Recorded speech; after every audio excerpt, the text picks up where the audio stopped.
before we go, Yeah, like where would you rank Alien Romulus? it's pretty high. It's pretty high. It's probably like,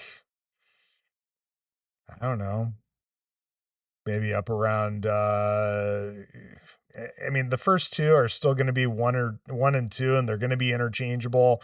Sorry, not sorry. I'm going to be super basic about that, but I mean they're No worries. classics for a reason. I'm a Um concrete Alien fan, and my friend Carl is a concrete Aliens fan. And you know what the best part is? We can coexist happily. there you go. But I There you mean, go. it's they're both masterpieces in their own way. It's just Yeah. one. It depends on whether you prefer a horror movie or an action movie with horror elements. Yep. That's what it comes down to. That's exactly what those two things are. Um and again, big time Alien 3 apologist as well. Hell Sorry, yeah. love it. I love it. I mean, I made my dad take me in junior high to go see it in the theater because, of course, I couldn't go to a movie like that on my own. I saw But Alien Resurrection in theaters. That was the one that I had to go see. yep. I caught Um, Alien 3 on TV if I remember correctly, which was like probably the worst way to watch that.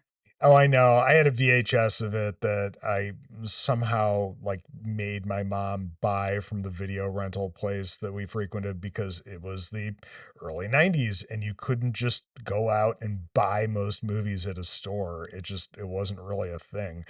Um, so yeah, I had that to watch that on, and of course, pan and scan because letterbox VHS was hardly a thing yet at that point. Yeah. Um, but yeah. So yeah, I don't know, maybe like three, then Romulus, and then some kind of combination of the others. Yeah. Um, Somewhere in there is Resurrection, Prometheus, and Covenant. Yeah, and of course AVP and Requiem. Requiem's got to be at the very bottom. How could it not? Is Because it because you can't see it? yeah, pretty much. Yeah. Um, absolutely where I was going with that.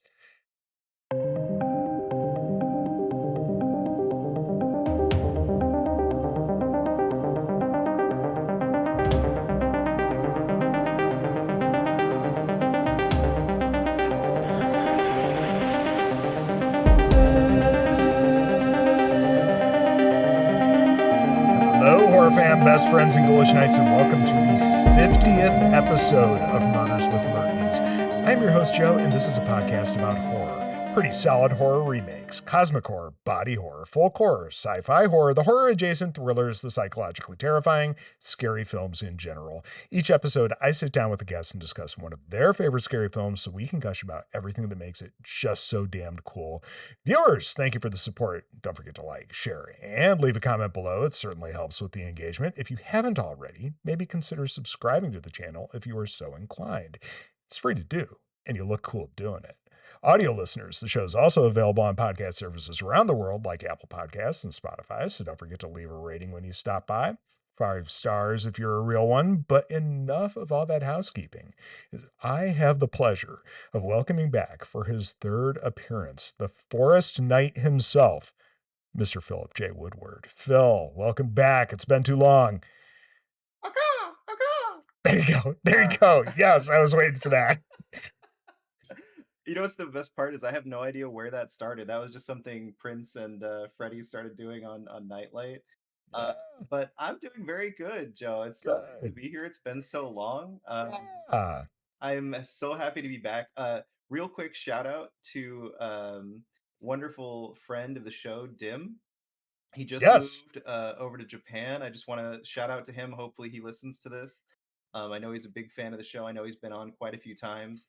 So I know that he's going through a lot right now, and I Yes, just he want to is. wish him the best. And I hope that he enjoys hearing this little segment because I'm super excited for him and happy that he's making some big changes in his life for the Yep, better. I think there's some good stuff coming for Dim. I know he went through a very hard time with part of this move, and it's encouraging to see that he's got some good stuff happening right now. So, yeah, if anybody, friends of ours that also follow him on socials, there's been some fun stuff he's been throwing up there. So, um, good for him, and we'll get him back on before too long too. We just got to figure out the time difference now.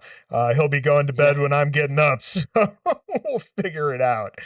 But yeah, man, definitely wanted to get you back on again. I think it's kind of cool that this happened for, episode 50, which is kind of shocking to me that I've so cool. done that many. I mean, you and the folks from Simply Sassy and, of course, Kind of Funny and Nightlight. And, a lot of people in our friend circles have been a huge inspiration for me. And, you were an early guest when I was just getting started with this thing. And, we did that fun breakout thing on Prey as well. I'm very, very thankful for you being part of this early on, and it's about damn time I get you back. So, Well, I'm happy to be here, and I'm happy to be here for one of my favorite kind of, I feel like, underrated remakes, or maybe a yeah, movie that people didn't know was a remake, didn't really know what the movie was about. I don't know. You don't hear about the Crazies very often, but no, uh, no. Just before we jump into some things here, for those don't know, who's Phil? man, my life has changed quite a bit since the last time I was on the show. Last time we were, trying to get our podcast, out of our league off the ground on Simply Sassy, and now I play Marvel Snap. I'm a pretty not I wouldn't say like hugely influential person, but I'm like someone that is very involved in the community and having a lot of fun and doing tournaments and doing a lot of fun stuff in that community that I never thought I would. And it's all because Tim Geddes was hyping up the game on Kind of Funny that I even gave it a shot. Hoodie and Ben were like, "Hey, check this game out," and I started playing. And at the time, I was going through some health issues where it was really hard to use my hands, so I wasn't playing a lot of regular video games. And so Marvel Snap was just easy to kind of hold on my in my one hand and play with the other, or just set on a table and play. So I just got really into it, like hyper focused into it for months, and uh, I'm like the Marvel Snap guy now. But I still, love to talk about horror. I still, I've been on Nightlight a few times to talk about some really fun movies when they need a guest to fill in, and it's still one of my absolute favorite things to do. In fact, I just watched The Watchers and Watcher because I accidentally watched The Watchers first, meaning to watch Watcher because I didn't realize both movies were fun. The Watchers had a really fun concept and idea. Basically, kind of one of those supernatural forest horror movies, Hmm. starring Dakota Fanning. Um, and then the movie I meant to watch is more of a psychological thriller about what it's like to be a woman alone in a new city with no one really familiar around. And it is an incredible movie. The The Watchers, isolation in that second film there, Watcher, that Micah Monroe goes through is just unreal. yeah, Um, 100%. And it's quite a yeah, film. so The Watchers, fun movie, cool idea. Watch it if you have HBO Max if you are bored.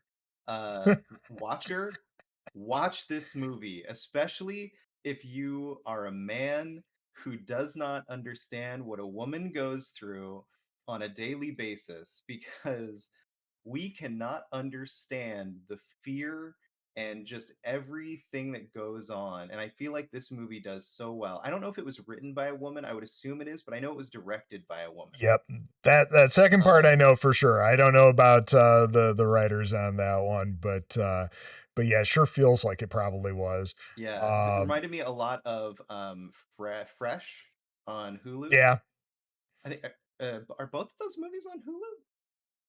I feel Could be. like both of those movies are on I Hulu. know Watcher Um, originally. I watched that on Shutter, but yeah, that's yes, it is a Shutter original because Shutter came up at the beginning of the movie, but it is available to watch on Hulu right now. But yeah, nice.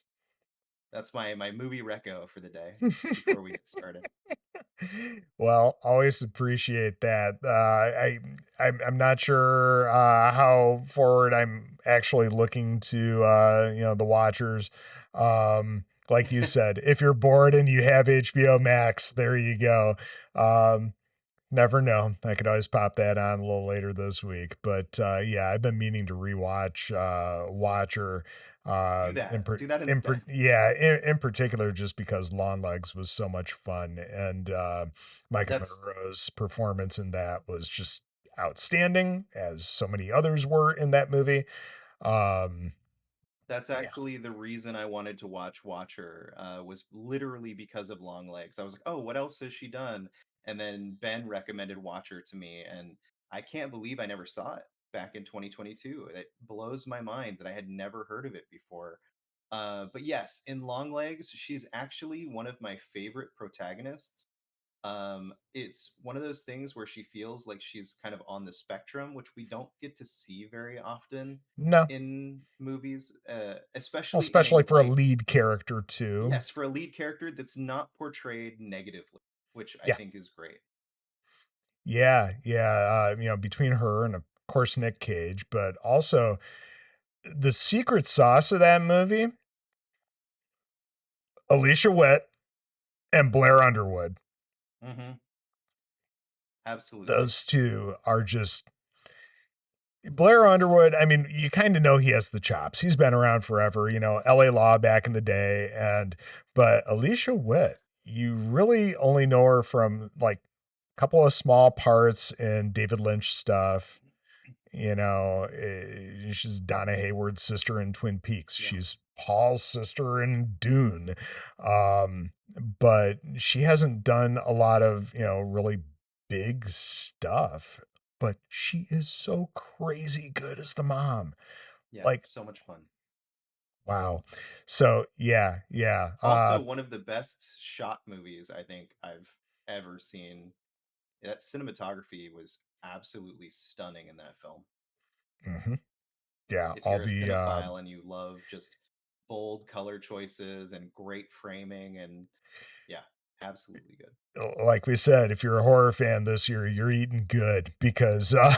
there's so much good stuff we've gotten already and plenty of fun stuff to look forward to. But tonight, we are looking forward to Breck Eisner's 2010 remake of George Romero's 1973 film of the same name, The Crazies. Uh, Breck, he's the son of Disney executive Michael Eisner from back in the day. He's known for that, as well as directing that cheesy Matthew McConaughey adventure film Sahara, which is actually kind of a fun movie, but it's super cheesy. As well as directing a bunch of episodes of The Expanse. Yeah, The Um, Expanse. That's probably, I think, what most people might have seen his name from. He yeah. also directed that really terrible movie with Vin Diesel, like The Witch Hunter or Yep. something like that. Last Witch Hunter or something. Last Witch Yeah, Hunter, yeah, yeah. yeah. Yeah. I Not the just most watched that recently. Ooh. extensive filmography, but I'd say this one is, a little hidden gem in that filmography for It, sure. it reminds me a lot of like Zack Snyder in the sense that Yeah.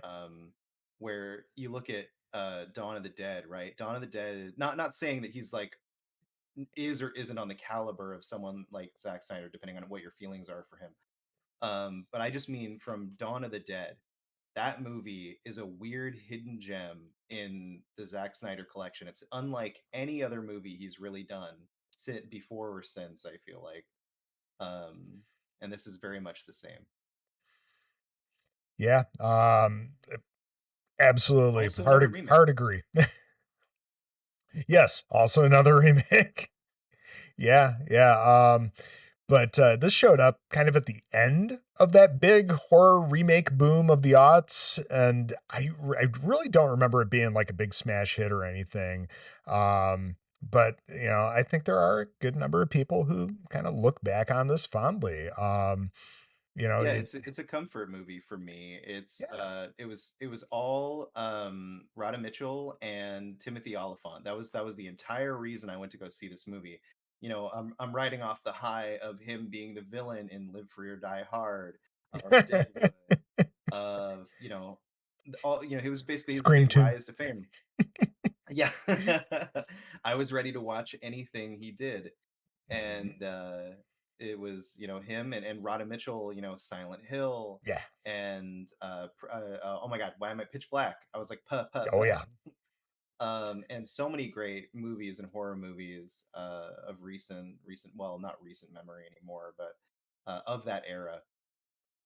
And Yeah. to have two of them in this movie and have it be a remake of kind of one of George Romero's more underrated films, I think. Yeah, because Definitely people less. always think of him with his zombie films, straight Right. up, like, Night of the Living Dead, Dawn of the Dead, Day of the Dead, on and Yeah, on, this because there's certainly this others. was a very different take on a similar idea, right? It still delves into the themes of Big Brother and still contagions making people, in this case, go crazy, Yep. and still has that kind of zombie element. So it ticks all those George Romero boxes. But I love this take on it. This was again something when we were getting to a point in the zombie genre. We had the rebirth of the zombie genre in that kind of 2001 2002 ish time period with 28 Days Later and Hmm. Resident Evil and eventually Dawn of the Dead and all of those and what we call the fast zombie era, right? Yeah. Um, and so to have this movie come out and be just such a breath of fresh air in this growing genre was for me really fun, and it was something that became one of my comfort horror movies. I can't. My wife, my wife, when I told her I was doing this, was like, "Wait, don't you have that movie memorized already? Why do you need to watch it again?" So No, no. it's I've definitely seen it a few times. Yeah, I don't think I've watched it that much. I definitely saw it through, back in the day. I always bring up on this podcast the Blockbuster disc rental thing that was just like Oh Netflix, yeah, and I probably watched this with my ex-wife because we watched a lot of horror that way. Um, but yeah, yeah, I remember liking it well enough, but also just not really, looking at it very critically or um necessarily like, hey, I need to go right back and rewatch this thing or anything like that.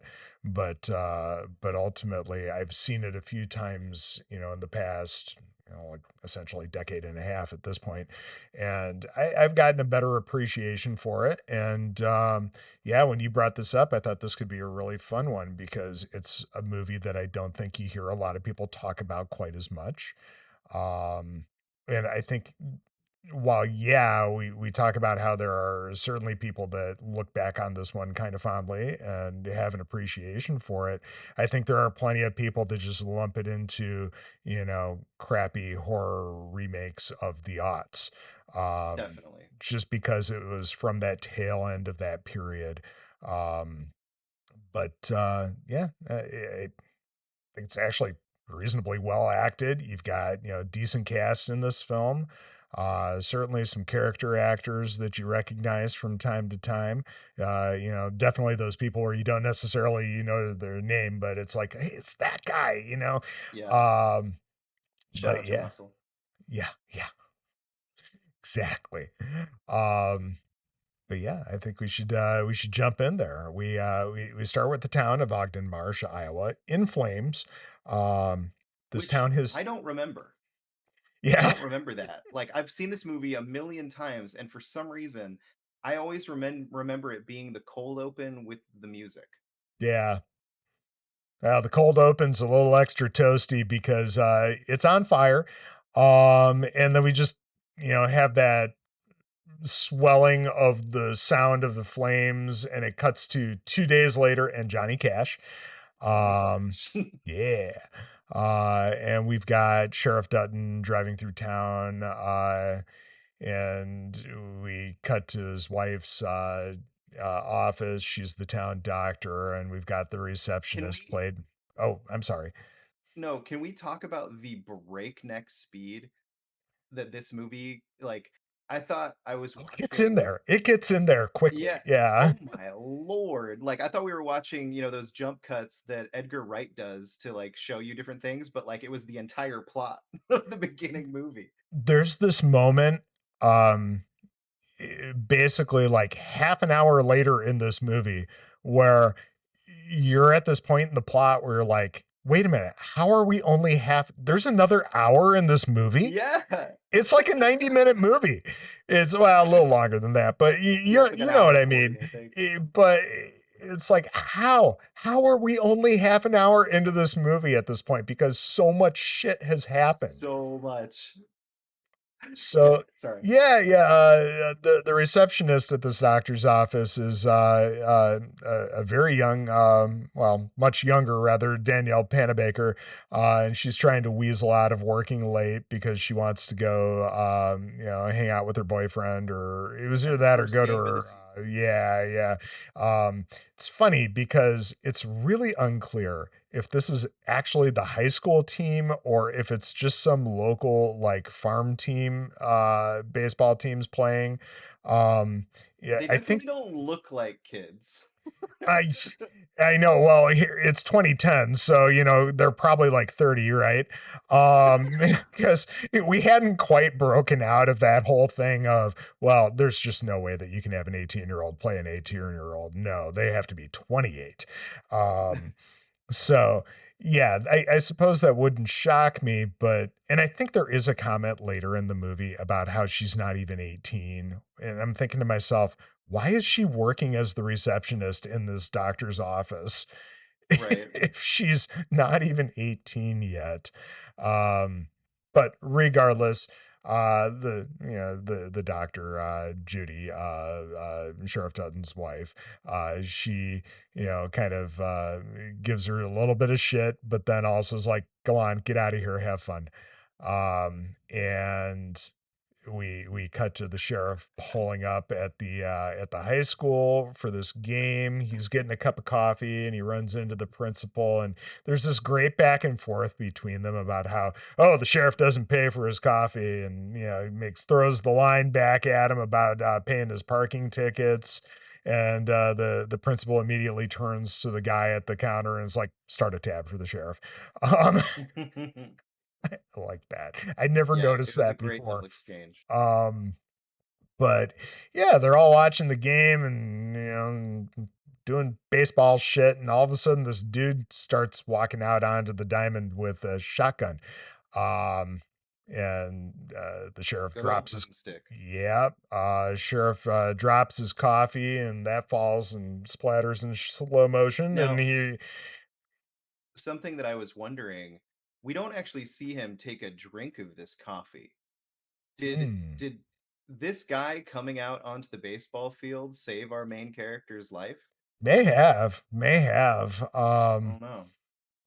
Although there's comments later in the film about them having had some water at one point or another, Yeah, so but we both drank from the same tap, and yeah, then yeah, we'll get there. but I was kind of looking at a lot of this film in this rewatch, like, are these main characters drinking any like well water or city water from this place? I don't know, but yeah, he runs out there and he attempts to dissuade this man. The man's name is Rory, um, and it's brought up later that the guy's the town drunk, so he just assumes that he's wandered out onto the diamond there, drunk, with a gun. Um, so he tries to kind of talk him down, but unfortunately, the guy brings the shotgun up, and we've got, you know, quick draw Dutton here who Let's just say just, it was justified. yeah, yeah. Because Rory is just, I guess, dead as wood. Um, that was awful. I couldn't come up with anything. It's, uh, but yeah, he takes him out. And we get this immediate shot of a reaction from a satellite or some type of aerial Yeah, surveillance above that has been one of the monitoring classic all this stuff. one of the classic early aughts, like 2000, early 2010s, over designed technology. Somebody had a lot of Oh fun yeah. designing the UI, the over complex UI for this satellite This imagery. was Nick with After Effects right here. Yeah. Yes. But yeah, we cut right then to basically the trails of a couple of jets and the title card of the Crazies. And yeah, got the medical examiner introduced here. Who is also the like mortician, the mortuary guy, which Yeah, is it's in a small town interesting. that's, common because, Yeah, I don't mean, I you live in don't a really have small a town, hospital, but so right. So I imagine it's probably similar here, but it's just I didn't make that connection until later on. He's outside and it says, yeah. whatever mortuary, and I was like, oh, There's a whole Last Week Tonight episode about medical examiners versus I forget what the other position is that's very similar, but they're also very, very different as far as what those titles represent. And oftentimes, yeah, it's the guy that works, does all the embalming at the local funeral home is the medical examiner because that's all you got. Um, and we get Rory's family here, which I can't remember if it's like the minister or the medical examiner or who, but I think they try to stop Dutton from going and talking to them, yeah. which probably would have been a good idea. But Hmm. we get a little bit of what do the five fingers say to the face and slap. Yeah, Because I love the reaction of Timothy Oliphant here. He takes it, but he kind of like looks at her like, did that just happen? yeah, to me, this is like step one of the all the Jaws homages that we get in this film. Because we get a lot actually. It's Yeah. this there's a lot inspired by Jaws, but yeah, this is like Mrs. Which is interesting to Kittner. say. Yeah, we get Mrs. Kittner walking up to Roy Scheider there and slapping the shit out of Yep. him. But I actually didn't make that connection until you mentioned it and mentioned it just now. And now I'm thinking about it, and there's yes, yeah, there's a bunch of similar scenes that we're gonna be talking about soon that are also very yeah, Jaws. yeah, it's clearly Breck is a fan or one of the writers, Yeah. somebody. But I mean, how couldn't you be? But yeah, ultimately, it's the sheriff basically saying that Rory, he was drunk, right? And the missus there, she's like, he's been sober for like years now. He's proud of that. You just assume that he's drunk. That's what really sets her off there. Right. And we cut to Rhoda Mitchell, Judy here waking up. It's the wee hours of the morning. The sun hasn't even barely begun to come up. And David, he's not there.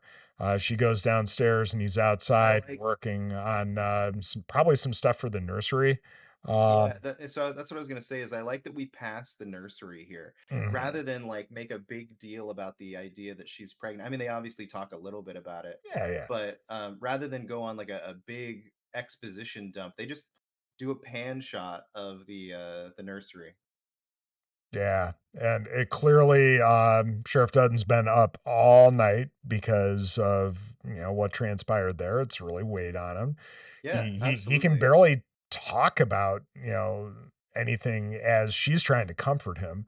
Um, I love all the, the Ogden Marsh stuff that's all over everything in this film. He's got like a, t-shirt, Mhm. probably with the, the high school, baseball team or Logo. whatever on it or Yeah. whatever, but you see it everywhere in this film. Yep. Um, but yeah, she comforts him, tells him that he did the right thing and all that. And later that morning, when David rolls into work, he gets a call from the medical examiner, and this is like the next Jaws thing right here, in that the scene where Roy Scheider's Brody rolls in, and he's got his receptionist trying to tell him a million things about the kids from the karate school karateing the picket fences and all that, and he's getting the call from his medical examiner at that time, and it's the same thing of you don't hear the part of the conversation, it's the filling in of the form that tells you Right. what is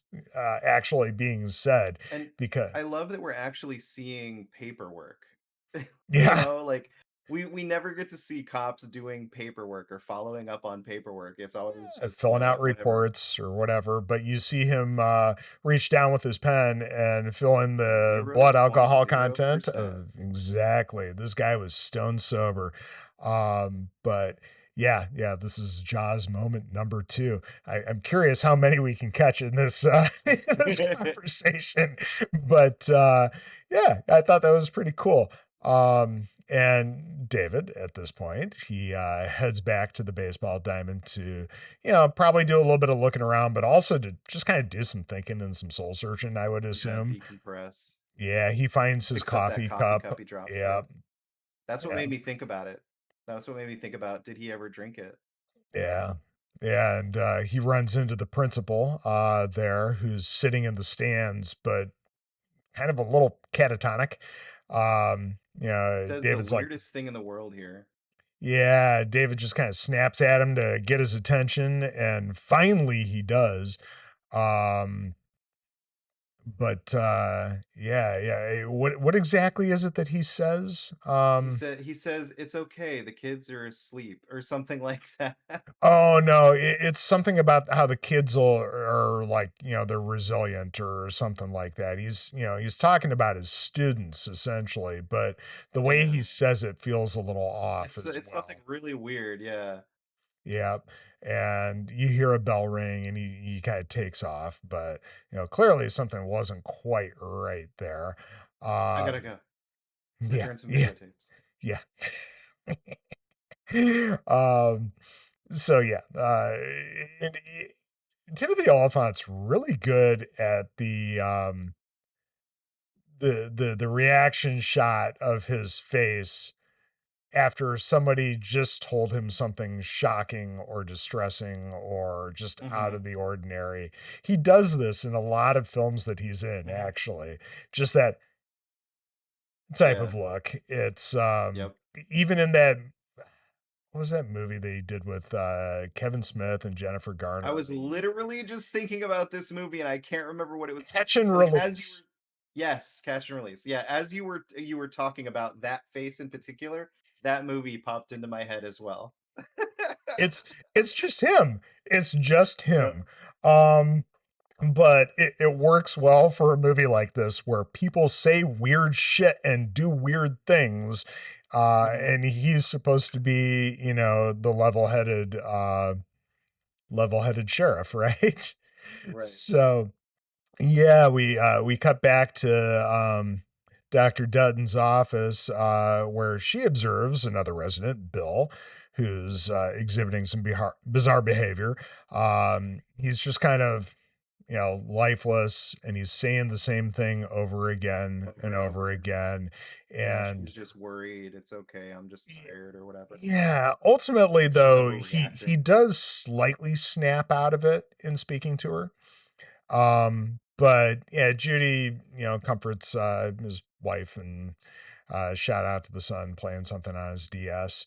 Heck Um, yeah. Old yeah, school DS too. you know it. And Judy offers to take Bill into Cedar Rapids for a CT scan the following Monday. And then we cut to that night, and it's at that family's farm, and we get this great fake out where the wife is looking out the window into the, towards the barn The because barn, yeah. you can hear some machinery running and the lights are on. And the kid walks up with that DS again behind her. And she's like, stay here. She goes out, calling out after Bill, and it's a big old fucking combine with the rotating thing on the front, Yeah, I have a spinning like specific note crazy. here that says, Oh, "Why would you walk toward the farming death machine?" yeah, and that's like the fake out that I'm talking about because we're all expecting her to get pushed into it or for it to lurch forward or whatever, and just the air being blown around from those blades whirring, Yeah.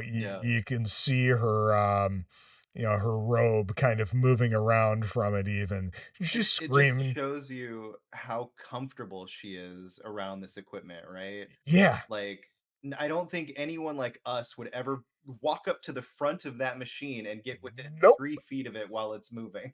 But also we watch a lot of horror movies. That's So fair. That's yeah. fair. Yeah. So ultimately, she walks around to the side, goes up to the cab and the machine, realizes that he's not there, and shuts it down. But it's at that moment that she hears her son, screaming. And I, I love that she drops the flashlight in the barn, that she just doesn't run with it. That's With it, weird yeah. to me because it's the middle of the night and it's pitch black. And not to mention that you're out in the middle of nowhere. It's not like you've got city lights or street lights or anything like Right. that. Yeah, it's nope. It's going to be can't see your hand in front of your face there. Um, but she gets into the house and ultimately we get the jump scare from her son, and he just drags her right into the hall closet upstairs, and AKA her coffin. yup. Yeah, and he's like, "Dad's got a knife." And the great shot of her looking through the keyhole and then him popping in front of it, and he locks him in that closet and dumps gasoline all over the place and just lights a match and stares at it for like 2 seconds, and Yeah, there we we go. get we get our second official death of the movie. Death scene. Yeah. Yeah, second or third, I guess. But yeah, and we've got the sheriff getting his call in bed that he needs to go somewhere. And I found it a little odd that he brings his wife along with him, but I suppose she may have come along in her capacity as the town I was doctor. yeah, that's what I Um, was gonna say is like I also thought that when I was watching it. but I also think that it's kind of alluded to that they are like friends of this family as well. Right, It yeah, kind that of was the other feels thing like, is because she had just seen them and yep, she had just checked him out, she couldn't believe that they were getting a call about them yeah. having some sort of incident. Well, And Judy kind of so, loses it on Bill here. oh yeah. Yeah, they kind of have to pull her off of him even. And I love the firefighters saying that, yeah, they found him mowing the lawn as the house was burning. And then he Um, just creepily whistles. yeah, yeah, it's, So what's interesting about this virus is it's a lot like a extreme version of lowering your inhibitions. It kind of brings out your darkest desires. So somewhere deep in his soul, he wanted to get rid of his family. And this disease kind of brought that out of him. yep, yep, absolutely see it like that as well. I think we cut from there to some good old boys out hunting in a marsh, and they find this. Yes, poachers in the woods. Yep. We find parachutes stuck in a tree with the corpse of a pilot attached and rotting in the water. Yeah, one Uh, bloated looking corpse. oh yeah, it's which is funny that kind of decomposition for Yeah. likely only being a couple of days. Hmm. But yeah, there's a lot of little goofs here and there that just once you dig a little bit deeper into this film, um, Dig a that little just deeper. don't exactly make sense, but it's still fun. It's well paced. It keeps moving. It keeps There's moving at breakneck speed. yeah, I have a note in here, so I'll for some of our characters more than others. Watch out in the car wash. But ultimately, yeah, you get a lot of situations where you got to have a certain amount of suspension of disbelief to really be able to enjoy this movie. But it moves fast enough that I think that easily happens. Yep. We get David and his deputy Russell, who are worried about Bill's catatonic state. In his cell at the station, he's just kind of standing there. What do they say? He's playing statue. Hmm. Um, and ultimately, David mentions that he's got the same look on his face as Rory at the baseball game. Um, and this is where the sheriff gets the call about the pilot, and he and Russell go out to investigate. And ultimately, they tell these guys, "Hey, go home. Thanks for calling it in and everything, but also, yeah, put your fucking guns away because it's springtime and we know it's not hunting season." 100%. Yep. But yeah, they got this guy with uh like fishing boat, like aluminum fishing boat that takes them out to investigate the marshy, swampy area there. And ultimately they discover a military aircraft that likely had crashed a few days before because the guy who's running the boat there for them had told Russell that he thought he heard something going down or crashing or whatever. But of course, this is somebody who they all know is typically full of shit. So, Yep. This is also another kind of Jaws moment. It's a very need a bigger boat kind of moment when yeah, you talk about the bigger plane. because it is a pretty big plane at the end of the day. I can't believe that it's fully submerged, but it is. And we cut to more surveillance from above at this point. Um, Budget let's, constraints. yeah, yeah. uh and they're kind of suspecting that okay, maybe what's going on might have something to do with this water. They have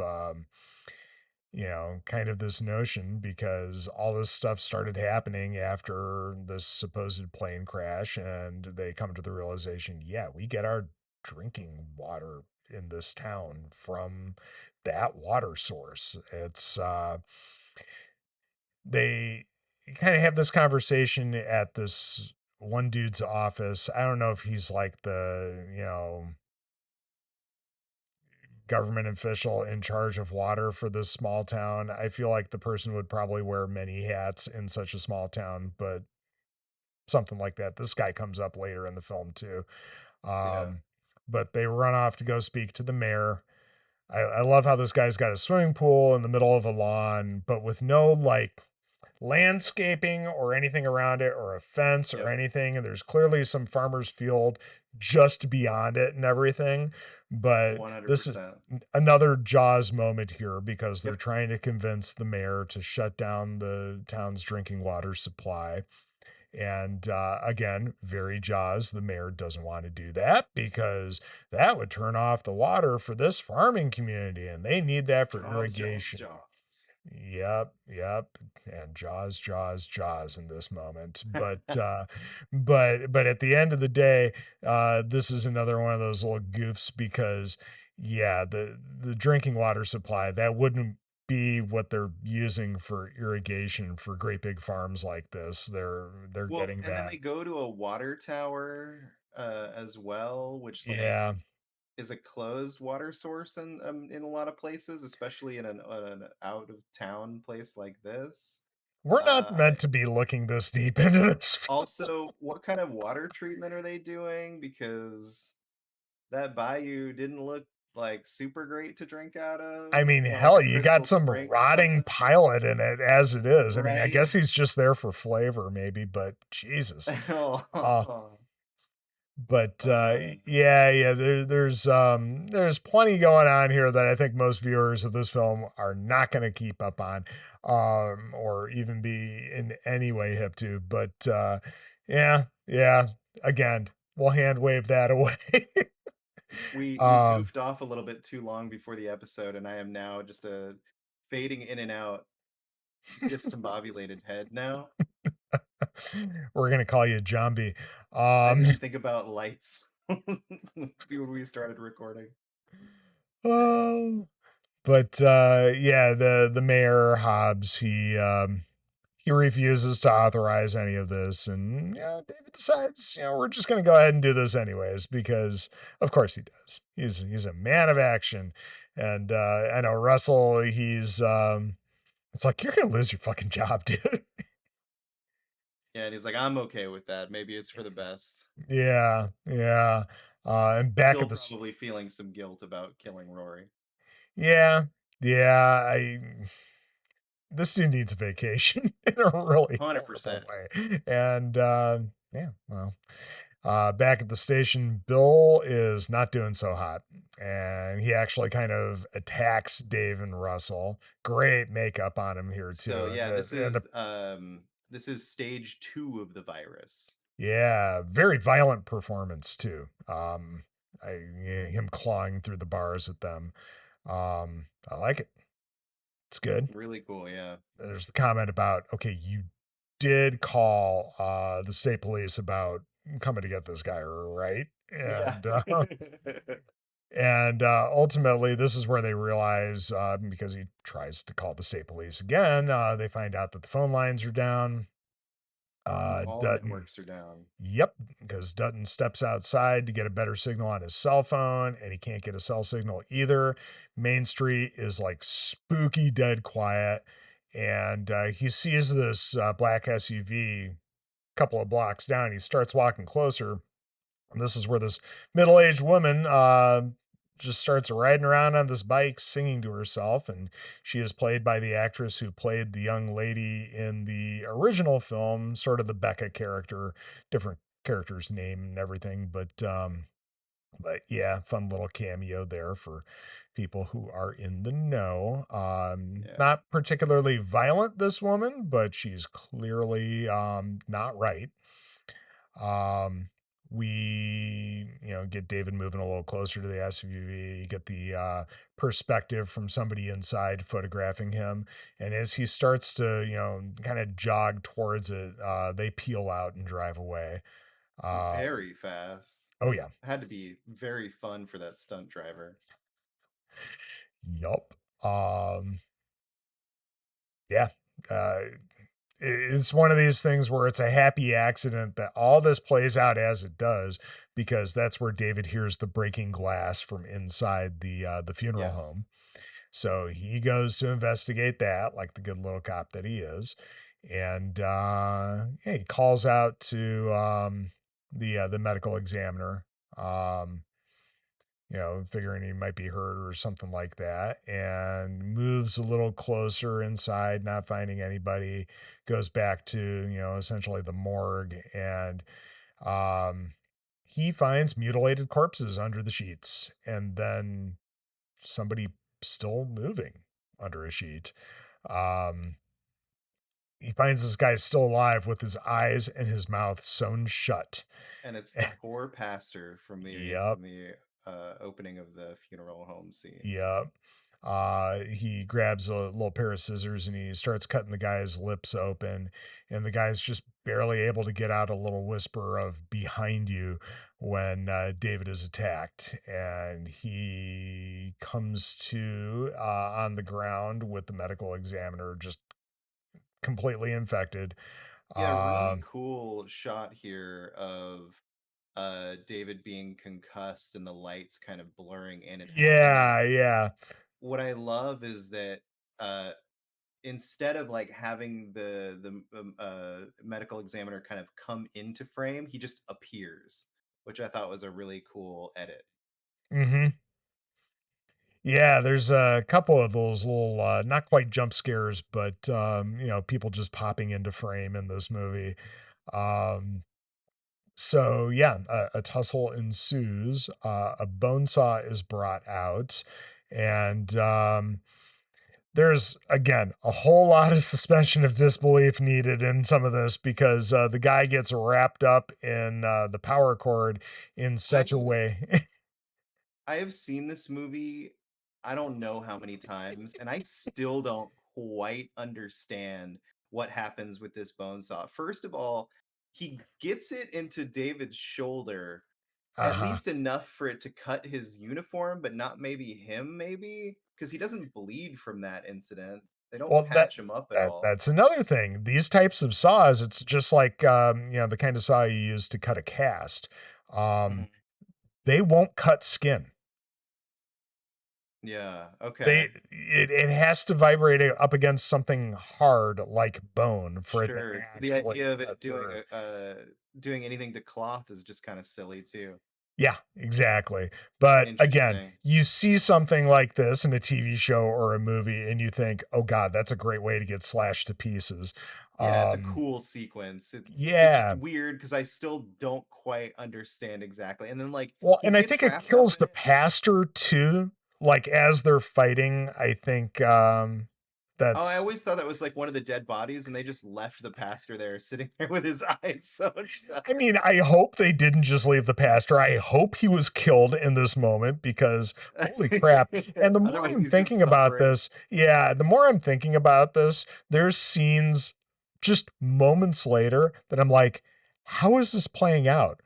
Why wasn't there a bunch of yellow tape all around this funeral home and like people taking photos and shit and cops doing cop shit, but we'll get there.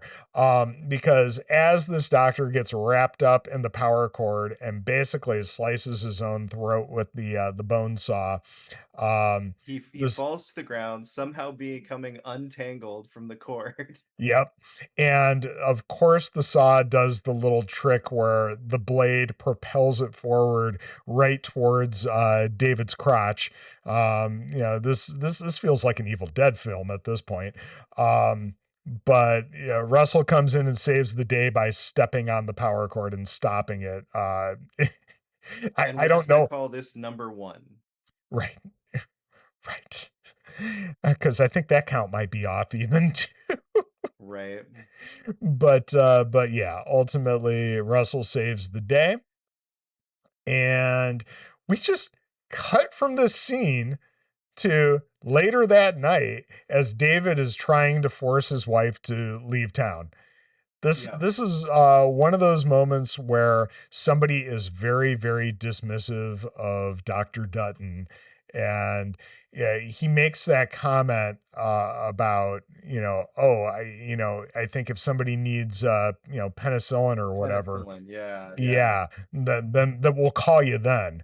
It's Definitely not my favorite moment for Timothy Oliphant's character for David, no. and, I what it's understand him being like upset by the events of that day, but mhm, also it's your fucking wife. yeah, This is and they're about to be supposed the to be mother of your equals, they're child. supposed to be in a good Yeah. relationship, and yeah, mother of your child. Definitely didn't feel like the character I wanna root for, and, No, it not at definitely all. opened my eyes to some of the stuff that happens later that we'll be talking about. Yeah. Yeah. It's do better, guys. Do better. Yeah, do better. Um, she kind of cuts all this off because she notices the lights on in their barn, and he goes outside to investigate. He doesn't find anything, but hears her screaming his name, and he Yeah, hurries because there was a outside. light on in the barn, and he went out to go investigate it, Yep. right? Yep, there's Yeah. nothing out there except when he steps back outside from the barn, he is grabbed by all these soldiers in hazmat gear, and they are together forced onto a school bus where they're reunited with Russell. He was trying to get to Cedar Rapids, he said, when they spiked his tires. That will definitely come back because Mhm. he's bitter about it. He is Vengeance. super bitter about getting his tires spiked, and that will be talked about at great length later. Um, So they're taken to this quarantine zone that's been made at the high school where everyone's being examined for symptoms of infection because she's pregnant. I guess Judy So, has an re- elevated temperature. real quick, this is interesting. So, the first moment we have Russell get separated from them before they get to the temperature part. Okay. And they've got these weird like blue screen devices that they're scanning people with, and after that they separate him from them, and then they go in one direction and he goes in another, which makes me wonder, was he infected at that moment already? Was he already infected and they were able to tell with whatever that device was? That's Because quite obviously possible. some of these people were going to this weird concentration camp area, and then what was weird is they were like maybe not sure that she was infected, so they Mhm. took her to be restrained so that they could do further testing, which It, seems weird either way. Like, why are you separating some of them but not others? And it's a then mixed of bag course, for sure. It's yeah, and of course David goes to wherever they're sending him to meet his future, which we know how that turns out. yep. um it's I don't know, it's just very interesting. Like, I didn't really quite understand the process. And he Um, gets knocked out too. yes, yeah, So because he was it's, resisting after they took her. And yeah, yeah, her having an elevated temperature because she's pregnant, I don't know. I don't know if that's Um, actually a thing. yeah, I mean, I would assume somebody Googled that before putting it in the script. God, I hope so. Um, but also the little scanner things. And this, a couple of times I've rewatched this over the past few weeks. Of course, I'm immediately thinking Last of Us. Um, but yeah, and I think there's also Just like a, before Last of Us, I so know, just there's some about two, inspiration. 3 years. Yeah. There's also like a mother and child that gets separated here, and I think they're the same mother and child that are reunited a little bit later, but I don't know. It's weird.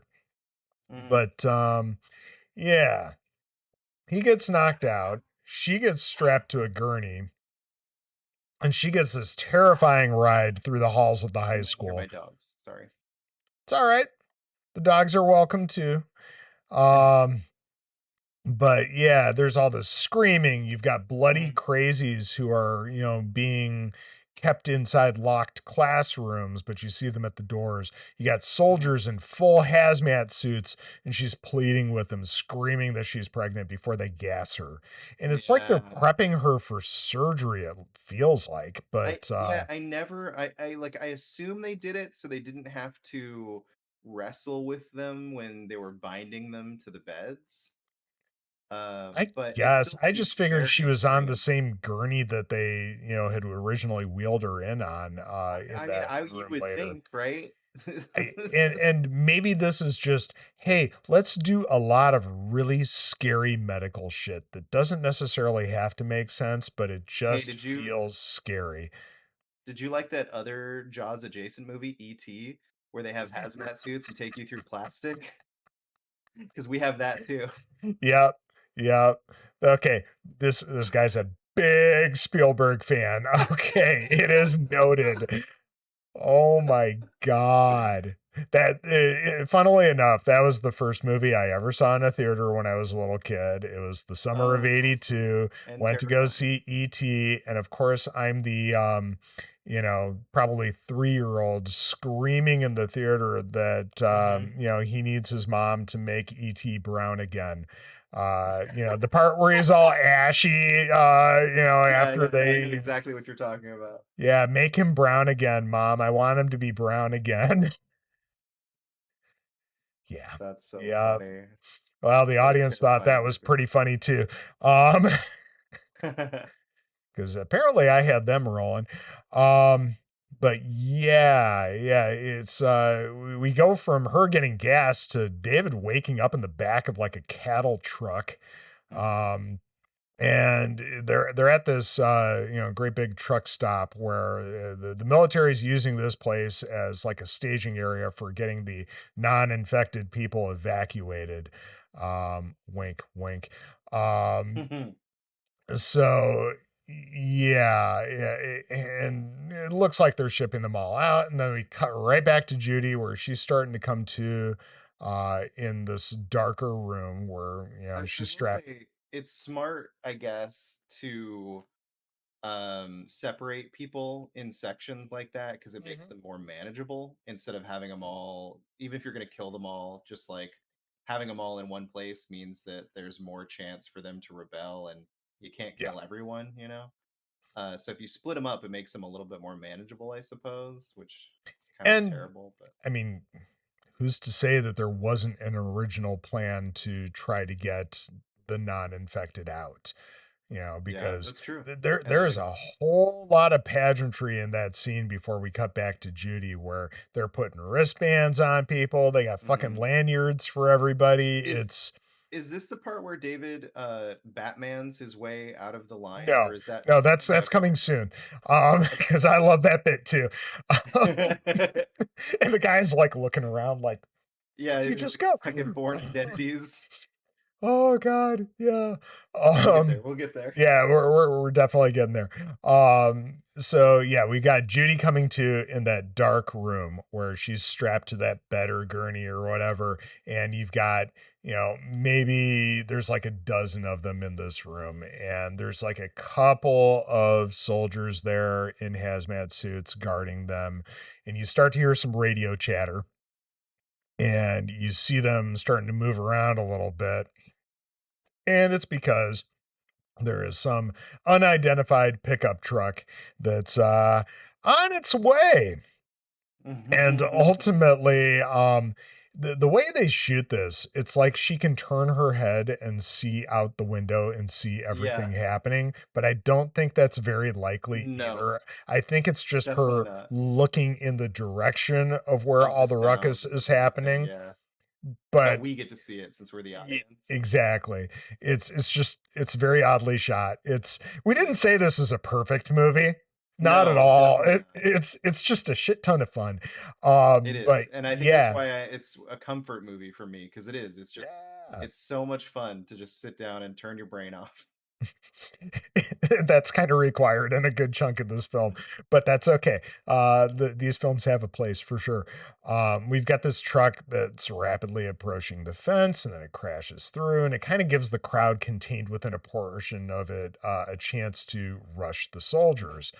Um, and then we're back at the truck stop where David's talking to the dude from like the water department or whatever Mhm. from earlier, and they have varying, very, very differing opinions on Yeah, getting out strong and who words. to save. Because this dude's wife is back at the quarantine thing, and he's like, I'm getting the fuck out of here. And David's like, I'm going back for Judy. And yeah, this guy, what exactly does he say? Oh yeah, he calls it a fool's errand. And Yeah, David's like, so me going back for Judy, that's a fool's a errand. fool's errand. He's got this look on his face like, boy, you're gonna fucking die if you say another word about this. Uh it's it's the line of, well, you don't ask me about why I can't leave her, and I won't ask you while you're so Why you ready to can. leave your wife. Yeah. um, yeah, and this is where he Batman's out of there. Literally, like He born born identities. Like identities himself. Yes, it's like he like grabbed on with one arm to the side of that and Humvee that drove by. disappeared. Yeah. Yeah, It was so ridiculous. yep. Um I love it. It's oh, God. yeah, we're just looking at them in line and then the truck drives by and then he's gone and then the soldier that's literally right next to I him I is just know. like, "Huh?" He almost has his like hand on the water department guy's arm, and Yeah. it's like, how? Was there another guy here? I swear. I swear there was another Yeah. guy here. I don't know. There's a lot of people. Whatever. It's keep moving, Whatever, it's everybody. fine. Yeah. Straight So, up ninja. yep, He yep. used the shadows to just meld into them and disappear. So You ever you seen did. Ninja Assassin? No, no, I Oh, okay. haven't. That It's it's not a horror movie in the traditional sense. It's more of like a gore ninja fest. Sure.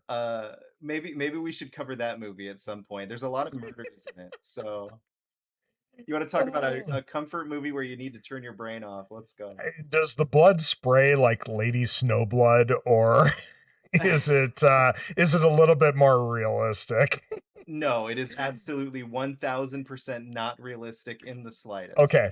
All right. So it's the kind of blood splatter from the types of samurai movies that are fun to Let me just watch. say that Okay. there's a scene where someone has something happen to them, and there's a certain body part that's just flopping in a very comical way. I don't want to spoil it any more than that. Fair enough. Fair enough. Back at the high school, the soldiers are panicking and they're leaving Judy and the others strapped to their gurneys. And they take Hmm. off in their helicopters, shooting a few of the crazies chasing after them. And it's a pretty cool looking shot of these choppers lifting off from the football field. And you've got all this like smoke from like smoke grenades that they had popped for creating a little bit of cover or whatever as they depart. Um, it's just a really cool looking shot. I enjoyed that. Um, and we cut back to David, who had just made it back to the station house, and he finds the gun locker emptied out and Bill apparently dead in his cell. Blood's running from just about everywhere. Um, it's either that or he's back to being catatonic again, one of the two, but I don't know. He looks kind of dead to me. Yeah, looks pretty Um, dead. Yep. He runs over to his office and checks his desk for a gun, finding a revolver and Russell. Um, and they hunker down out of sight as one of those big black SUVs screeches around a corner outside. Boy, you're right about the stunt drivers having a good amount of fun on this film. Yeah, Um, it's like, I just learned how to do a reverse 180, and now here we are. exactly. Um, but yeah, Russell had escaped from the school when the truck rammed the fence, so he must have been part of that crowd out there. Right. And yeah, he tells David that Judy's still there, and now they have their mission. And yeah, Russell's completely on board. Judy lies there kind of strapped to the gurney still, while several people who are clearly infected kind of cackle around her. Hmm. And it's at this moment that she's really come to enough that she catches sight of her assistant Becca, and they catch up. Um, this is where if you have the As much closed as you caption, can while on yeah, surface. they don't have a good outlook for what's about to happen to them. I think they're convinced this is the end. And this is where if you have the closed caption on, it says metallic scraping approaching in distance. Um, Ooh. yeah, this is where we get the poster shot. Yep. The infected principal enters with a pitchfork, and he begins killing the strapped down people one by one. Which Super I effective, imagine is him wishing he was killing the kids at the school. I know that's probably. dark, but like I feel like that's his weird dark thing that the virus brings out. Because otherwise, That's his what is he kink. doing? Yeah, it's that's it's also one of those things where when you get the shot from under the bed of the tines of the pitchfork going through the bed, it's like they're not that long, guys. Come on. Yeah, like how far is he pressing this thing into them that they're coming out that far on the other side? Yeah, and you get some of the crazies who are strapped down, who are like giddy about this about to happen to them. Yep. Some of them he's actually stabbing multiple times. And yeah, he comes up to Becca, and Judy saves her by screaming no at him and drawing the nutbag It's over to great. her. Oh, yeah. Which, Rhoda Mitchell is great for. Oh, I forgot to mention, it's at this point in the movie where I've heard her scream David more than I would have liked. Like, does she have any, could the writers not give her any other line of dialogue other than yelling after her husband? Yeah, Um, it I was did not pay attention to whether or not this film passes the Bechdel test. right. It's always about a man, Yeah. right? Um, so ultimately, yeah, she gets the principal to come over to her, And just as he's about to deliver a killing blow, we get David blowing him away just in time. And this Great is, shot. yep, yep. And this is one of the lines that I definitely had to write down, the "Are you okay?" And she says, "No, not really." Yeah. Brutal. And yeah, they finish unstrapping her and they get Becca and they get the fuck out. Russell, as they're walking out of this high school, you've got just this carnage outside of like burning bodies and just death Hmm. everywhere, and one little old lady walking around, and Russell's, kind of concerned that he's going to turn because, he was there at the quarantine zone. He was left there. He wasn't taken to the evacuation point at the truck stop.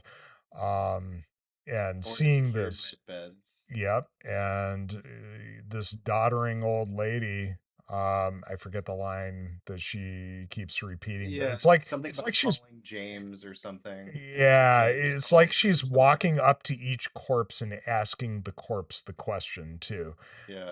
Um, If James calls something something, it's kind of yeah, unintelligible. yeah, and this is where David does the thing that he does multiple times throughout the rest of this movie. And again, this is probably like, we're probably like 35, 40 minutes into the movie at this point. Hmm. And all this has happened All already. of this has happened. Yeah. But David reassures him and he gives him the old who's the sheriff Right, here right. speech. It's like, who's the sheriff? I'm the sheriff. You're the deputy, right? What does the deputy do? Does what the sheriff says, right? So this will come back a time or two. Yeah, so this first part when he does it, it sounds very condescending, but then he finishes it up with "You're not getting sick," and you're like, "Oh, he was saying it for a good reason." Yeah. They make their way through a burned out main street, encountering this man pounding his fist into a dumpster. Real And quick, what in the world happened to this street? Like, why are there flames everywhere? What is burning? Look, how many things exploded? I'm so confused. There is yeah, so much fire and debris, and yeah, also the beginning of the movie. yeah, yeah. It's we have come full circle. It, you got to figure it's a lot of the infected from the quarantine zone that got loose after the fences fell. They Oh, the just military spread just lit out. him up, Well, I think they flamethrowers. just no, I think they just spread out and did crazy shit. Oh, And just did crazy shit. Got it. but Just there yeah, was a that lot of flames and debris and burning yeah, cars, and yeah. it was It's wild. again, we shouldn't be thinking this hard about this movie, That's fair. but yeah, That's you're fair. absolutely right though. It's a lot of carnage for It I reminded don't me a lot of like something like Escape from New York or something. Just like yeah, comically like just run down. yep. Um yeah, we got the guy pounding away at this dumpster and wisely the foursome just keep on walking. Hmm. It's Hmm. because he's really pounding away at this thing.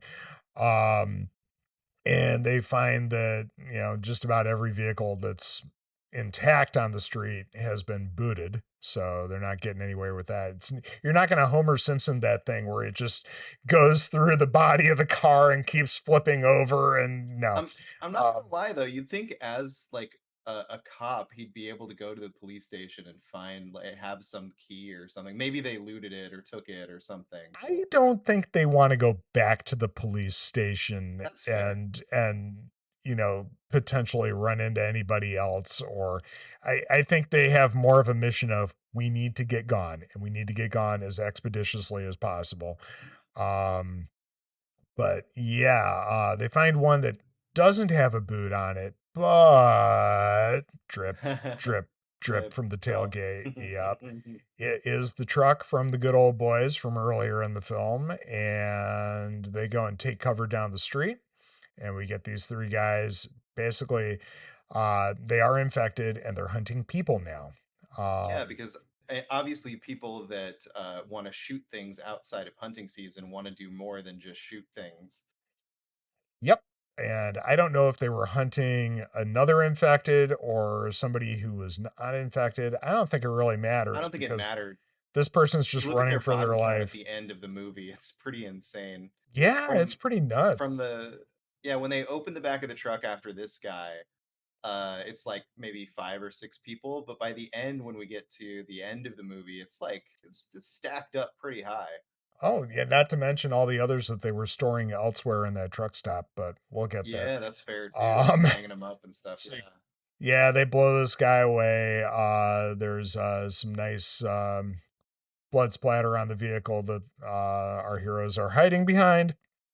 We get a tense few moments while they wait for these guys to ride off, and this is where they formulate a little plan to head back to the Dutton's farm. They've got this old police cruiser there that's on blocks. They even make a comment of it's hard to boot a car if there's no tires on it. But they figure if they cut across a couple of fields, it's only a 5 mile walk, so they should be able to do it. Only. Yeah, it's I mean, what else are they gonna do, right? it's Yeah. but It's yeah, like as it's like they're a 2-3 hour walk. Like yeah whatever. yeah. So as they're walking, Judy has concerns that she's infected. David reassures her, Yeah, we've been and from the same tap as we talked yep, about earlier. yep. And this is where And I think Becca, the idea is that it hadn't gotten to their house yet. That was yeah, like the they keep idea. you know pushing that idea forward that the first person that they encountered who was infected was Rory, who was the The closest to water that gets to his house marsh. first. Yep, exactly. Um, and so on and so forth. And then they make a comment about where Russell lives in relation to all these people. And it's like, I didn't draw a map while I'm watching this movie, so I'm sorry, I can't follow that. But yeah, David reassures her it's gonna be fine. It's fine. It's fine. Everything's Um, fine. and this is where Becca realizes, oh, we're at my boyfriend's farm. So she bolts, and Scotty doesn't know for a sec at least. We get that cool bit where he's got his gun leveled at Russell, but David flanks him and puts his revolver up against his head, and we realize he's fine, he's not infected. And they all kind of realize, oh shit, people are coming, or at least David does. It's like he hears the soldiers coming around the side of the barn before we see them, and he But gets he didn't everybody hear them, when he was at his own home. right. Right. It's he he wasn't as hyper aware in that moment. He didn't know quite what he was dealing with. But ultimately, yeah, he gets everybody to go hide in the barn. And that's really unfortunate because the soldiers go to the house and find Scotty's mom.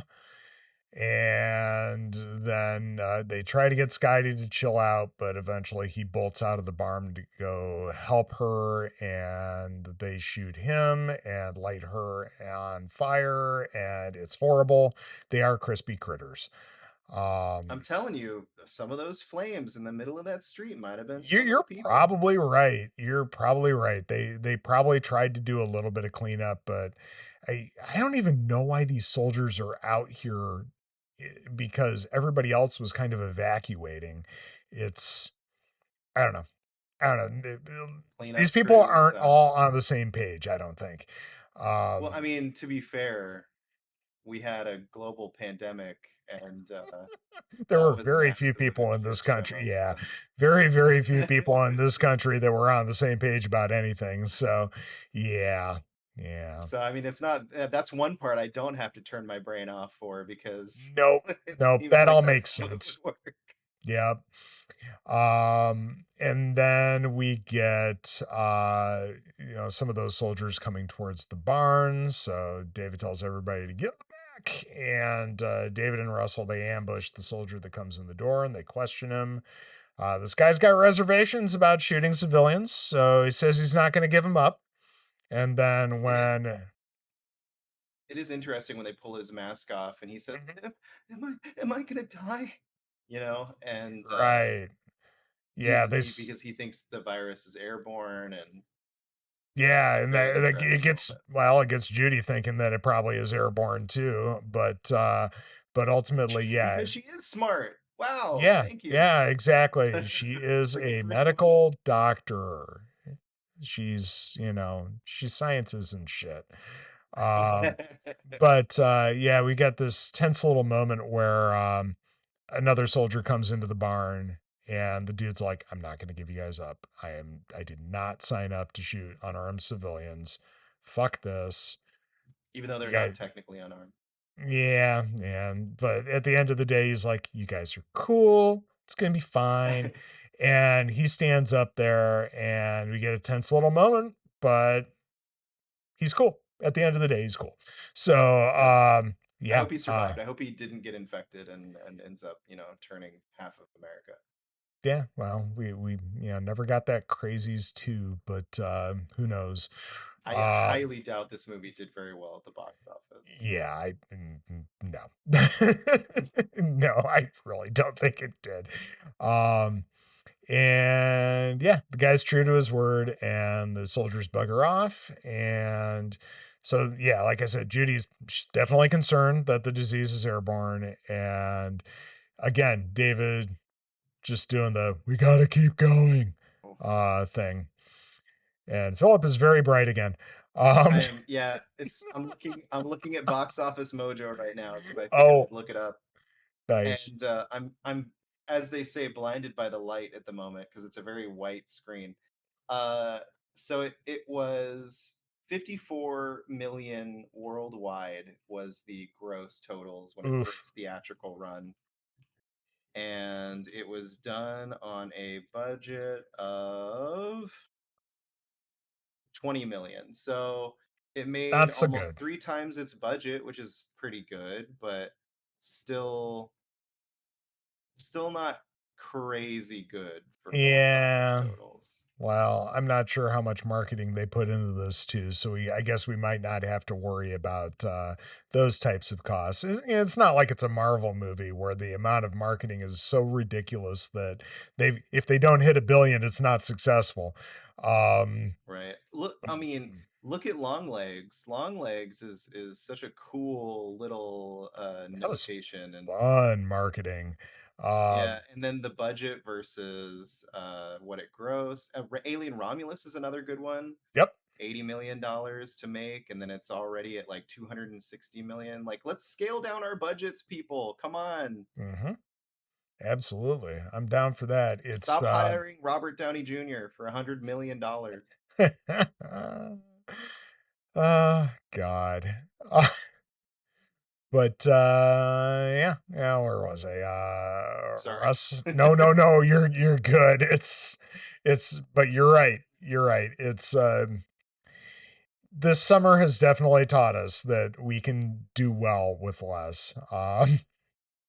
But yeah, Russell and Becca, they go to put the tires on the cruiser, and Judy nearly has a nervous breakdown trying to pull down laundry that she really shouldn't be messing with at this point.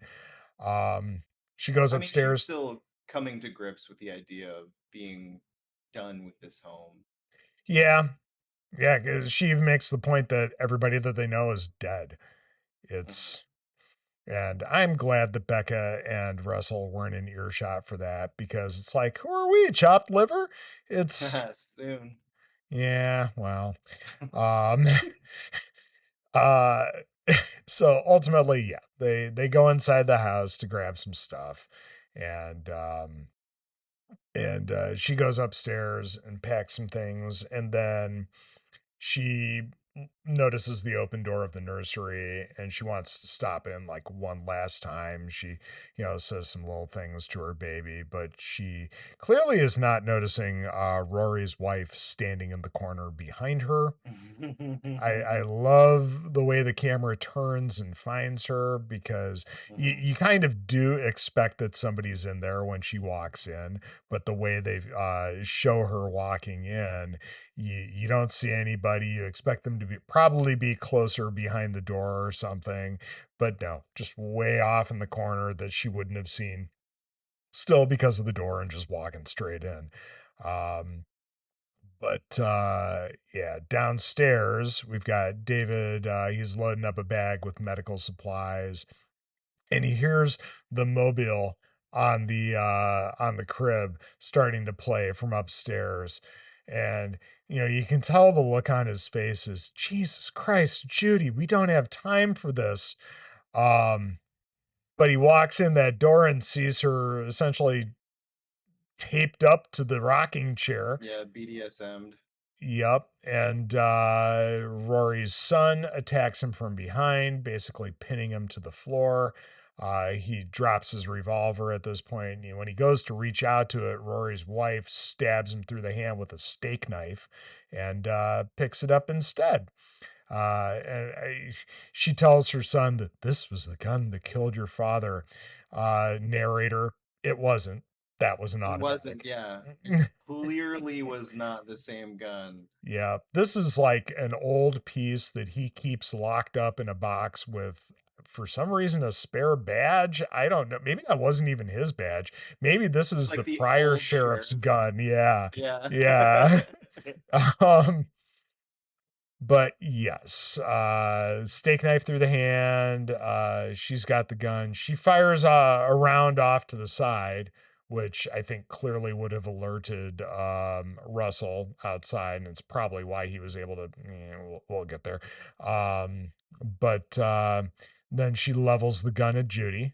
And then David does the thing that Judy did earlier, where he does everything he can to get her to point the gun at him. And when she does, he manages to do this little swinging move with his free arm where he smacks it out of her hand and Mhm. somehow manages to throw this massive teenager off his back and rip that knife out of the floor, of course, still in his hand. And Very then, similar to the moment he was had the bone saw being pushed into him, and then he had just this magical amount of strength to push the guy off of him. yeah, he lodges the knife, through his hand, but into her neck. And how is he Um, not infected at this point? Yeah, I know, right? Yeah, it's here it is in my notes. He does this all while tossing this massive teenage boy off of his back. But then he pulls the knife out, and then when she drops, he finds the son standing behind her, leveling the revolver at him, but Russell shoots him through the window from the ground below. So Without knowing clearly, exactly who it is.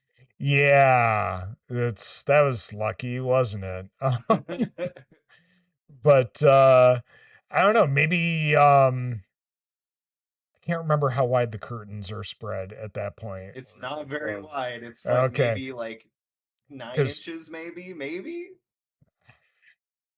Jesus, maybe he saw the kid walk by the curtains while David was tussling with the mom. So I in don't the know. shot where we see Russell, it's like maybe 2 inches on either side of the bullet hole, and the bullet hole is not going to be that big, at Yeah, least the way it's presented. Even though it probably would have shattered the entire window, depending on what kind of window probably, it is. But it probably. looks cooler as a bullet hole.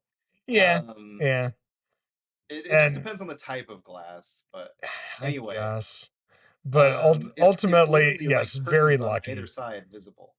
Yeah, well, it's curtains for this kid because he goes down. Hey. Hey. Um, and we get Judy tending to David's hand before she's even fully untied from this chair. Um, but it's at this moment when she's doing that that Russell picks up that hand cannon and basically unloads what's left into the mom and the son. Um, and outside, Judy is very concerned. She's like, "Hey, Russell's infected, right?" And again, He's totally fine, Judy. yeah, we get David hand waving that shit away like he keeps doing to her. It's He's really lucky that she loves him, I gotta say.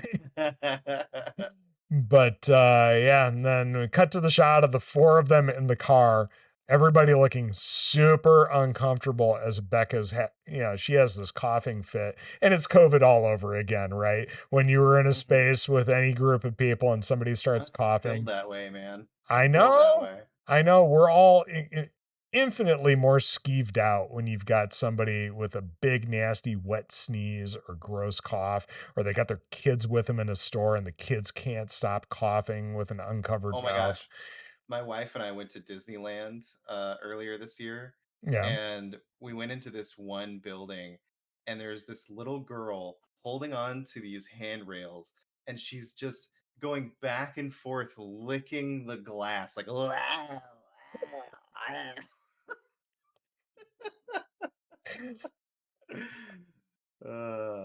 Just I don't know why that popped into my head, but you said kids, and Well, yeah, this kid probably has a really healthy immune system at this point. I mean, that's fair. Or That's is fair. dead. Um, Oh, one of the two. yes, one of the But two. yeah, it gets very, very tense in that car. And then they're buzzed by an attack helicopter.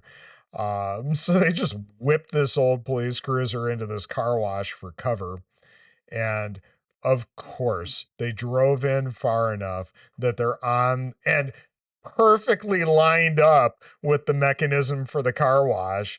I mean, Mhm, how many times do you go to an automated car wash like that and you got to like keep looking up at the guy waving you to go a little bit more the one way or a little bit more the other? mhm. No, they just perfectly lined that up because all of a sudden all the machinery starts kicking on and starts pulling them through the car wash.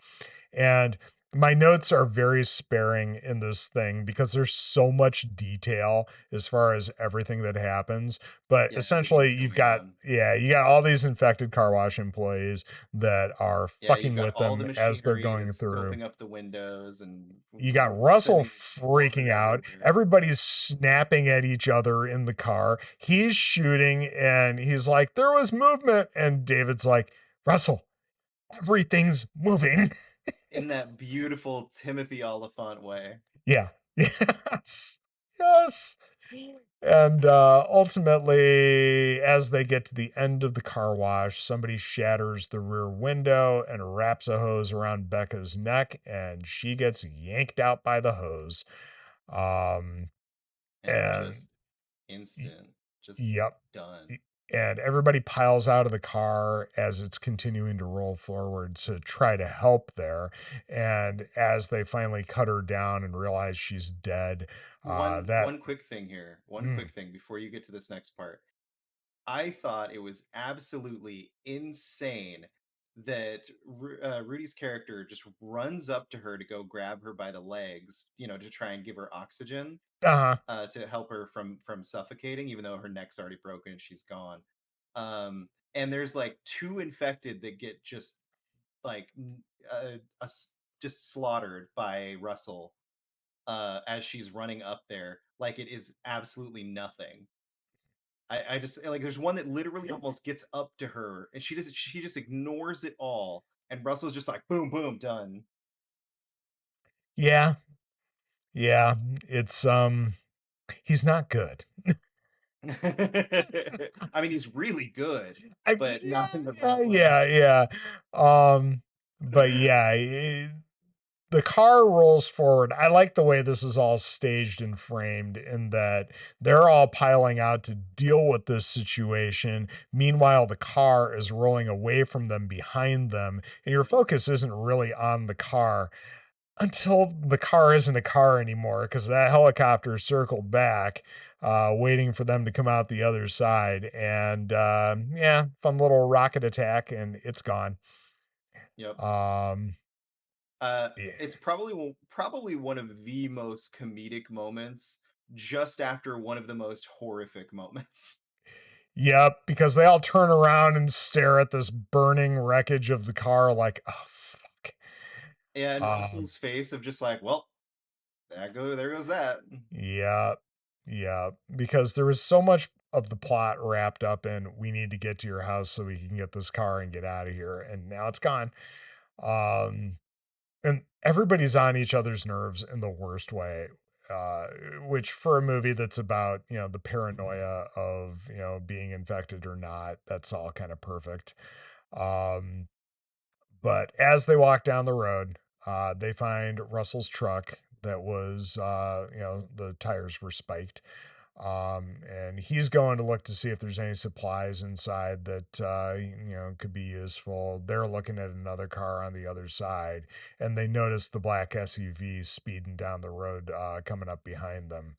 And David's plan is to steal the vehicle, and I don't know how he thinks he's going to get this SUV to stop with his little automatic pistol. But Russell just has revenge on his mind, and he grabs the spike strip thing from his own vehicle and waits till the last moment to throw it across the road, and ultimately causes this truck to And flip. when this guy was gonna obviously run, David down, it was not Yeah. going to stop her. It seemed like it was revving up to go faster. Yep. Yep. And it is the most violent Oh, roll. It's so window was number 2.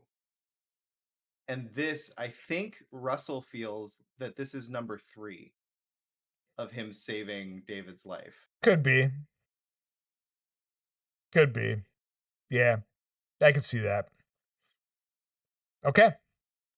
Sorry. We've no. I appreciate you keeping up with the bit. Um, I think we fell off on Jaws though. Um, We it did. might be. The Jaws, I think it culminates at the mayor. I think the mayor is kind of the last Jawsy style reference. Yeah, yeah. So they run over to the SUV, and the guy somehow survived, although he's pretty banged up.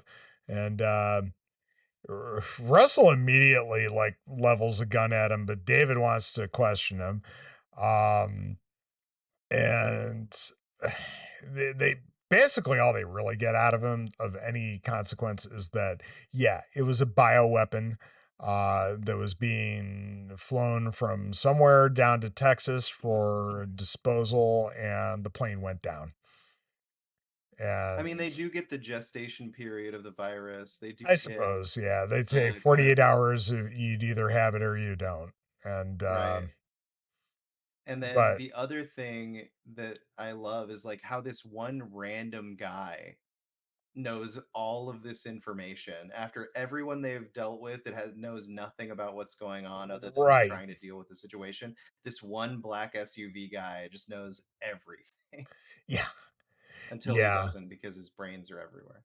Yep, because Russell blows him away because he was tired of listening to him. And, David's like, hey, I wanted to talk to him. He's like, you did talk to him. Um, David is not pleased. So Russell goes to search the vehicle, but of course he leans his rifle up against, and the way it's framed in the shot and people are looking at it, you can exactly see what's going to happen because David picks it up himself to get it away from him. And they get this little exchange of, hey, give it back. And he's like, no, it's heavy. You've been carrying it all day. I'll carry it for you, which is such a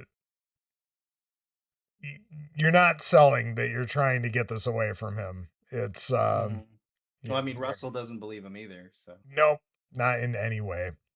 And he pulls a gun on him and takes it back, and then basically forces the pair to march at gunpoint in front of him until David finally decides, nope, I'm going to confront him. Talks to him, finally talks him down enough to the point where he drops his gun, and then he sucker punches him and gets his gun back. And it's also after Russell had just used up the remaining rounds in the gun and just dropped it because he yep. was sick of Because it carrying it around after because it all. was too heavy. Yep, See, David was telling the truth. exactly. But I appreciate him being smart about it in emptying it out so that ultimately nobody else could pick it up and potentially use it Use against it them. against him. Yeah. Yeah. Um, but yeah, this is where Russell finally admits that he's sick after looking at the blood from his bloody nose. Um, Which is totally and not from the sucker punch. yeah, yeah, because it also has to look all like super gross, like blackish red, because all the infected have, not healthy looking blood coming out of them, let's say. Yeah. Um, But it's almost immediately after this that they come across that checkpoint at night where Russell just decides, yeah, I'm going to sacrifice myself for you guys. I'm sick. I'm not getting out of here. And, he Although does. he has a really great little anecdotal story about a catfish that I kind of like. Yeah. It's That this he super tries bringing up mundane, earlier in the film, too. yeah, and he gets And, dismissed about the uh huh. catfish thing, and I love that he kind of lets him talk about it this time, and he gets to talk Yep. how And big he even thinks it feeds into was. it. Yeah. Because Yeah, he says, oh, probably 35, 40 pounds, right? Yeah. yeah, exactly. Just before his beautiful ending, I just wanted to throw that out there. Yep. Yep. So ultimately, he's going to sacrifice himself at this checkpoint so that David and Judy can sneak by um, to the truck stop. And I find it AKA the final interesting. boss level. Yes. This very much is Video Game the movie in some ways, isn't it? But ultimately, yeah, it's interesting. He takes the clip out of the pistol and ejects the round that was in the chamber before he stands up again and approaches them. Um, I don't know why he's concerned about not potentially killing one of these soldiers because I think I think in his mind he's still a righteous person. He doesn't want to kill any of these people. They're just I trying to do their jobs. guess. They're innocent, in this as well. They're just following orders, and he understands that, being ex-military. And Yeah, and maybe um he put the bullet in the one guy's head because he seemed to be some member of leadership. well, and he was also still kind of crazed at that point. Yeah, that At this too. point he's kind of had more, he's like in a lucid moment, right? Where he's kind of back to his normal self at this I guess point. that does make a little more sense then. But yeah, they take him out, and but he's lying there on the ground. And he's like, they're all, he's still breathing, and he says to them, "Fuck you for what you did," before they put a final round into him. And our heroes at this point make it to the truck stop, which must have been far enough away that nobody would notice that they were there, but whatever. Um, they're standing there, and even David makes the comment, "This was Grand Central Station last night. What the hell?" Because Mhm. there's nobody there. And he steps inside to look around, and Judy goes around the corner, and she notices shell casings everywhere, and then she notices this truck, and David comes back outside, can't find her, races around the corner to find her just sitting there in her feelings, clutching this handful of the shell casings that she drops. And then you get the shot of him looking into the truck and seeing the bodies of all the people that were supposed to be evacuated that ultimately they killed anyways. Which is one of the weirdest kind of CG shots, I feel like, in the movie. Yeah. For how few like blatant CG shots there are in the movie. Like, Yeah. I guess the team just didn't have time to make a bunch of dead corpses. So I it's guess just an interesting choice. nowadays somebody would just AI that shit, and ugh, that's also horrible. Procedurally Um, generate a bunch of burnt corpses. Nah. yeah, yeah.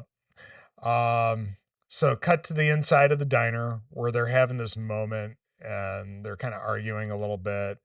Almost feels like at this point Judy just kind of wants to give up, but I mean, but all she's over his shit, and she thinks that it's, they're not going to be able to make it out. yeah, yeah. She's if I were her, I'd be getting a little tired of him too. But yeah, ultimately they do decide to, they're gonna grab a truck and go. I I love this moment because he does. He's like, you know what? You're right. I have been a little bit of an asshole. If you want to die here, I love you. I will die here with you. Yeah. And then she's like, Yeah. no, I want to get out of here. That's the man I love. That's the one. And I don't want to die in a truck stop. Um, but ultimately, yeah, they decide they're going to grab that truck and go. David goes to go, get supplies, and Judy just stands there drinking bottled water while a crazy stares at her from In a behind. glass. Yeah, She had to pour it into a glass, which I thought was interesting. yeah, it's kind of like The Strangers, but not as well done. Of the character just standing there and somebody creeping up behind and just standing and looking at her, but. Yeah, we go to David. He finds this radio and he hears some chatter from the military about a 10-minute countdown. And this is just before he discovers the good old boy's pickup truck, just completely Which loaded has the with radio bodies. in it, right? Like that's where he hears Well, the no, radio. he found one radio in like an Oh, office or right. something that he was raiding for supplies. Oh, there's like And another there, radio. yeah, because they had definitely killed some soldiers as well. But yeah, it's like a heaping mound of bodies in this pickup truck at this point. Um, they got more than their limit for sure. Um, but anytime I can Can I make see your Phil laugh, tactics for all those yeah, human yeah. bodies, please? Anytime I can make Phil laugh, I feel like I've done a good job. But yeah, and this is right where the lights go out too. Yeah, And randomly. yeah, I don't know if it was the military cutting power or these hunters cutting the lights in the building. I don't know that it matters really either way. But yeah, Suspense. yes. Um, so yeah, this is where Judy sees one of them in this moment. She ducks behind the counter and grabs a knife. And they got this great little bit where she creeps to the end and she comes face to face with them right at the end of the counter. And she backs up and runs away. Goes down this hall, but sees the shadow of one coming from the other direction. So she cuts back into this pantry that's got like the plastic you know, Divider. yeah. If I always think of Splinter Or Cell with those, and yeah. how Or cool it Predator. was in those early Splinter Cell games, when when you would walk through those and they would kind Oh, of sure. drape over the character and Yeah, just that Havoc engine sim. yeah, how badass that was for the time period, right? Um, but yeah, she does the little thing where she passes through them, but then takes her hand to kind of push them back and stop them from swaying, Mhm. which was relatively bright. Um, and As she we've kind of stated multiple times, she's so smart, but doesn't get a lot of time or screen time or script time to show it. nope, not at all. I have a And feeling most of the smart moments from her in this movie are literally improv, she's like, I am supposed to be a doctor, right? right?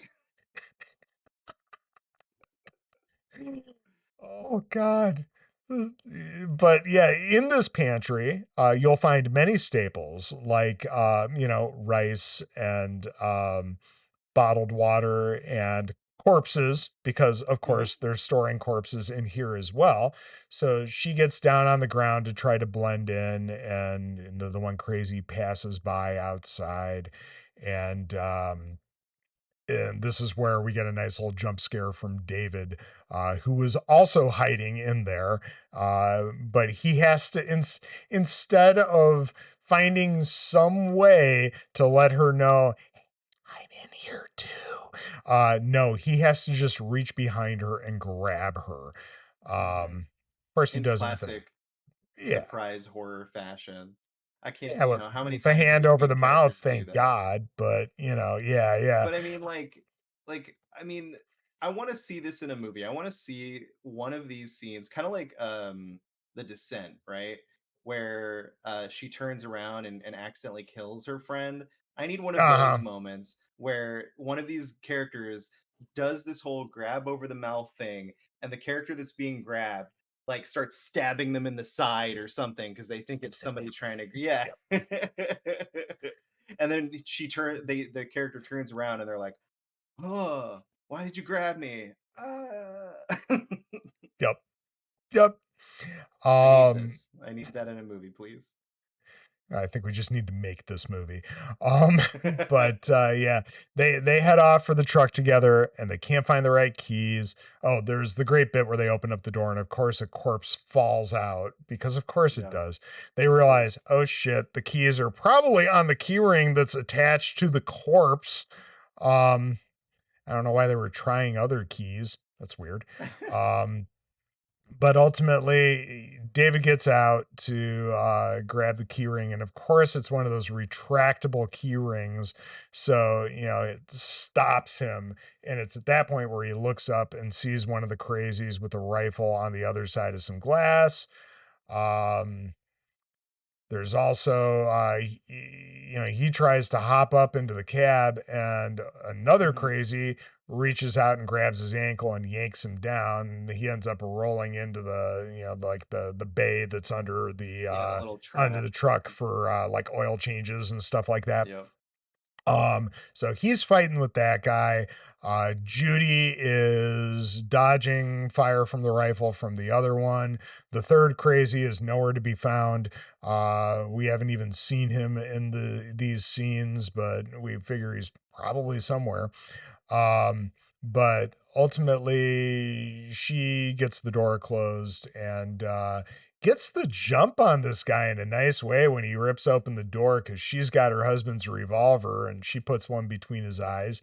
Down below in the oil change bay, they're kind of they've got like the oil pan for the waste oil between them, and David gives it a good shove and slops it all over the guy.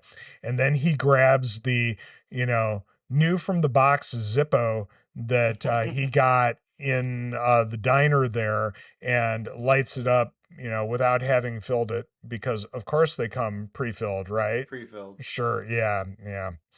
Once Also, again, I'm 90% sure this waste oil would not be as flammable as it is in the probably scene. not, But but it works really well for the scene, because he lights this dude up and does this run out of the bay and roll over to the side as everything lights up down there. Thankfully the I do truck love is, how confused the actor looks as he's being lit on fire as yeah, well.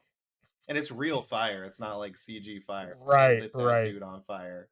Yep, it looks a little bit more CG behind David as he's running out of the bay, Yes. but yeah, yeah. Maybe the confusion is, so we're gonna do a full body burn today, and he's like, "What? Excuse me?" But Uh, yeah, he gets out of there, and we get a nice little scare of Judy reaching down to get him, yeah, with a "Let's get the fuck out of here." Um, Wonderful, great. So they drive through the garage door instead of pausing to open it. Like you do. Smart. Yep. And they head towards Cedar Rapids while the radio counts down to 0. And more dumb stuff happens, because it does. 0 comes, and there's several beats before we get a nuclear blast erupting behind them. I hope That all those soldiers made it out, you know? Yeah, yeah. Um, I mean, they gave him a 10-minute countdown. I Yeah, 10 hope there's minutes some to fucking evacuate helicopters. Yeah. hundreds of Um, people.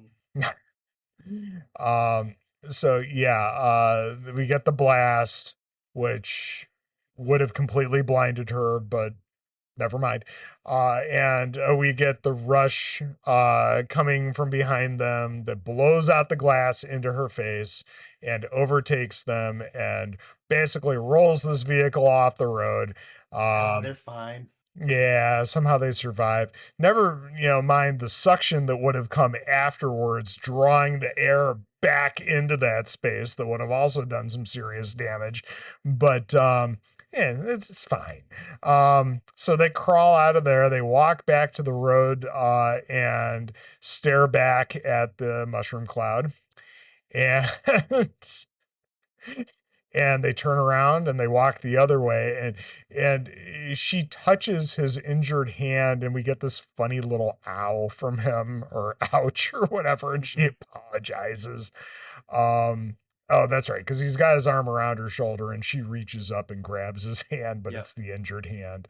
um and they walk the other way. Day breaks as they walk across this field with and they've got all the swag that they grabbed from the diner there at the truck stop because they clearly needed some new clothes. But as they walk towards the city in the distance, we cut to another one of those fun aerial surveillance shots tracking them with the words initiate containment protocol and Cedar Rapids population, blah, blah, blah. Yeah, Um, basically a repeat of what we saw at the very beginning yep, with their town, Ogden, and then now Cedar Rapids. yep. And we cut from there to credits and Willie Nelson. But Yep. then we get a mid-credits news footage scene about the disaster in Ogden Marsh, about how there was like a fire at a chemical plant or something like that. Yeah, And whatever cover-up story. right. But then somehow we also get an infected that shows up in the footage and then Right. continue the Willie Nelson. Um I love this fucking movie. It's so much fun. It's Oh so my god. yeah, It's it's silly, ridiculous. but it's really well paced. It's you got some great, I mean, God, if Timothy Oliphant, if you didn't have him giving those Timothy Oliphant looks throughout the entire thing, I don't know what you'd have here. Yeah, I mean, I like despite how much they give Rhoda Mitchell, like a lack thereof, you know, Let alone Danielle Russell, Panabaker and yeah, Russell, Becca, and Timothy and Rhoda, like they carry this film for sure. yeah, Um, and obviously some of the other stuff is fun, but those four really carry the movie for sure. yep, yeah, absolutely. And that is the Crazies. Yeah, Thank you for yeah. indulging me. Oh God, yeah, yeah, that was a ton of fun, man. Um, I'm just trying to think of anything else that I would have to say about it, but I got a lot of it out there. There's clearly some things that are easy goofs to pick apart with this thing, but yeah, it's also part of the fun, I suppose. Um, and again, it's just you got decent actors in this. You got a ton of character actors that you can pick out. You got some fun little cameos from legacy actors from the original. Um, yeah, it's a good time. Watch the Crazies. It's fun. Just don't think too hard about it. Phil, do you have any final thoughts on the Crazies? Any final thoughts? No, I think I got most of them out Yeah, I throughout think we the really course of did. the film. But yeah, I mean, give the movie a shot. It's different than your average zombie fare, and it's a fun movie. It's not, a 10 out of 10. It's not even probably a 7 out of 10, but it's just a fun ride. And Hell like yeah. you said, it's well paced, and the actors just really, treat the material as if it's, their world. They're what Even they're if you have to do doing. some improv to do it, because otherwise, how would you ever believe that she's a doctor? Yeah, Um, 100%. If I ever get the chance, I'm gonna ask her about that. there you go. Phil, where can people find you other than playing Marvel Snap? Oh wow. You can find me at Phil J Woodward on Twitter or X, whatever you want to call it. You can find me on Twitch under the same name. Though I haven't been streaming lately, it's been busy, but I do try and stream Marvel Snap from time to time. And then I mean that's pretty much it. You can find me in the Murders with Mertens Discord. You can find me in there with the other good trogs. Oh, and newly in the, you seem to be popping in a bit more in the Nightlight Discord. Yep, in the So Nightlight Discord. Yep, that's I'm trying to be more good to active. see. Yeah. Yeah. You got to find some time to hang out in one of the watch alongs because those They're the are, worst times. They happen right as I get off of work oh, that on Friday. sucks. Yeah, so I It's can never usually like never. too late for me if I have work the next day. Mhm. But I've managed to make a good number of them work. Yeah, I'm definitely gonna try. Because you guys have been watching some good and fun stuff. Oh hell yeah, yeah. We just did Event Horizon recently. That was such a good time. Yeah, it's a great movie. Hell yeah, it is. Well, thanks again, Phil, and we'll do our level best to get you on again for sure. We just gotta, Sounds good. make this stuff happen a little bit more often. And like were talking about before, it's hard. 2024 is a shit year, but we're trying to make the best of it. So Remember to we'll watch The Watcher, but yes, not The yes. Watchers. Watcher. Exactly. You only watch the Watchers if you just, got nothing better to do. Um, but yeah, thanks again for coming on. This is a great conversation about this. It's Absolutely. It was a ton of fun. good film. Yeah, it was nice catching up. Oh, Have a that wonderful too. night. Absolutely. But this has been Murders with Mertens. Thank you for letting us tickle your ear holes. Please like, share, and subscribe if you are so inclined. I'll be back soon enough with another episode. But until next time, stay spooky, everyone.